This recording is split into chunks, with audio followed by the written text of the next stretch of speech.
Today I'm going to show you how to create a child theme in WordPress 2025 quickly and safely using a plugin. By the end of this tutorial, you'll have a child theme ready to go, so you can customize your website without risking your original theme settings and update your theme in the future without losing your changes. So let's jump right in and make the process as easy as possible. We're going to use a plugin for this job, which is perfect for anyone who isn't comfortable tinkering with code or accidentally editing the wrong files. This approach handles all the technical bits for you. First, head over to the WordPress dashboard for your site. On the left side, you'll see the menu. Hover over Plugins and then click on Add New. This is where we can add tools that extend what WordPress can do. Now, you'll want to install a plugin that's designed for creating child themes. If you're using a theme built on the new block-based system, the ones that use full site editing, search for Create Block Theme.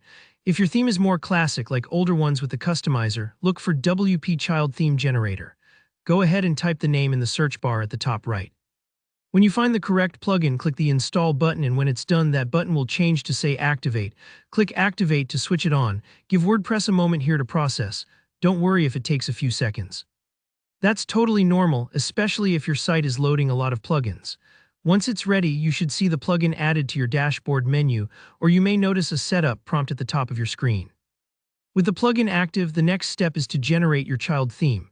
Open the plugin settings. Sometimes this appears under Appearance, or it might show up as its own menu item. Now the plugin will ask you to select your parent theme.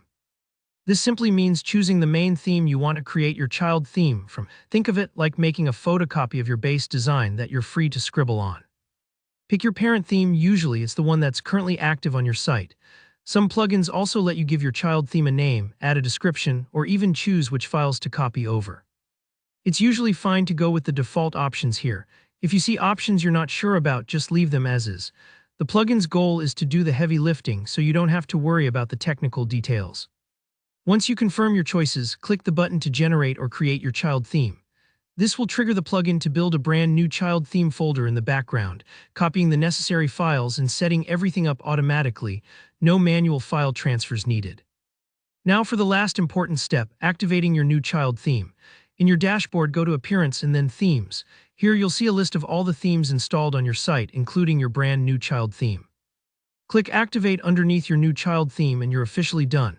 Your website's design will look exactly the same at this stage, but now any tweaks you make will go into the child theme, and that's what keeps your changes safe, even if you update the parent theme later. And that's it. You've created a child theme in WordPress 2025 without having to touch a single line of code. That's how pros customize their sites while still being able to update safely down the road. If you found this tutorial helpful, let me know. Hit the like button, and if you have any questions or run into snags, drop them in the comments. For more WordPress tips and step-by-step guides, make sure to subscribe, and I'll see you in the next tutorial.